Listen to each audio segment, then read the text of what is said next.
Hi, everyone. It's me, Dr. Stacy Betancourt, with another edition of Making Sense with Dr. Stacy. And today we talk about recovering from negative people. I've spoken before about the importance of removing yourself from people who cause you hurt or have a negative mindset. But before I unpack today's theme a little more, I'd like to clarify what I mean.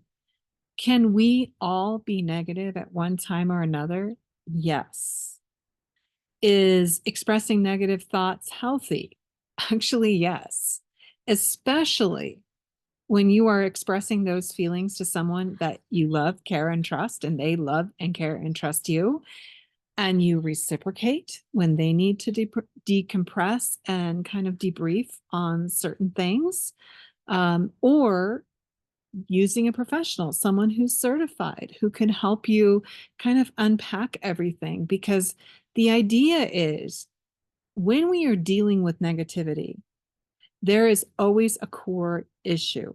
There is something at the heart that as things pile on, and I've talked about piling on before, but as the things pile on, it gets bigger and bigger and bigger, and it can really change your entire personality and dynamic. The same can be said when you are with someone who is very negative and doesn't have a good balance.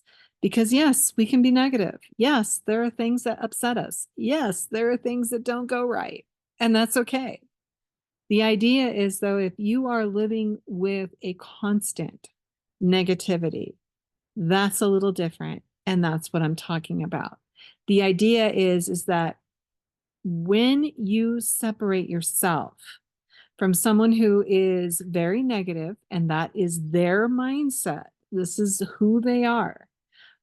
There's a couple of things with that. How do you clear your mind?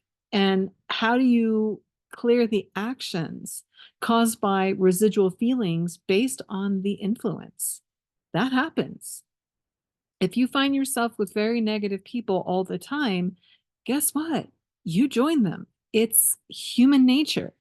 So when you cognitively move away from those type of people in your life, how do you kind of debrief yourself, and how do you become conscious with what you do and what you put out to others? And the first thing I'm going to say is that in order to correct those behaviors is you've got to be cognizant. You have got to pay attention to what you're saying and what you're doing, because it really does have an impact on how others will perceive you. And if you yourself have been embedded with someone who's very, very negative, it is a good idea to really make yourself aware so you don't begin to copy those behaviors, or you debrief yourself from those behaviors. It's giving you an opportunity to be cognizant, to pay attention with your body language, with your words, with your expressions. I know for me, sometimes my expressions kind of give me away, and I need to get better with that. But the idea is thinking before you act or react. And this includes word choice, again, body language.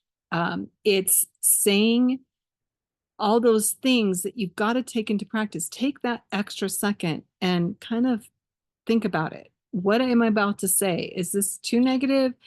Is this necessary? What's my motivation? Know your own motivation. So, does this take practice? Yes. Are you worth taking the extra step for? Yes, absolutely. You deserve happiness. We all deserve happiness. And it's giving yourself the grace to be aware of what you're saying and doing. And if you find that you're copying those behaviors, it's okay to say, you know what, I'm just going to stop right here. This is coming out too negative and I don't like the way this sounds. So I'm just going to kind of stop. And then go into a personal reflection. Do some quiet, mindful thinking. Sometimes when you do that, you're able to actually kind of turn things around and understand your core idea. Because again, everything that happens starts with a core idea or a core action. So it's learning how to process those things and not letting them kind of overwhelm you. And that's why sometimes, yes, you can use someone you love and care about as long as you're providing the same for them. But more importantly, if you talk to someone who's certified and able to help you, like myself, um, it's vital. Sometimes it's really vital because it becomes a habit. Just like good thoughts, good feelings can become a great habit, negative can do the same. So the idea is it going to be perfect at first? No. But are you worth practicing for? Yes. And that begins with your responses. And the more you practice, and the more you're going to be able to push out that negativity. Is that saying you'll never be negative? Wouldn't that be nice? But that's not realistic. So understand that a little's okay as long as you're able to process where it's coming from. And if this becomes who you are, then let's talk. So for now, I'm going to leave you with those thoughts. Do you find yourself being overly negative? Do you find that there's someone in your life that is really negative and it's kind of pulling you down?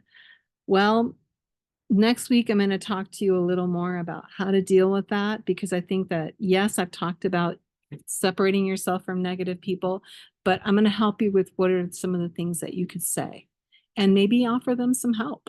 So you never know, you might become their advocate. So I'm not saying that's maybe the path you want to go, but you never know. So be ready.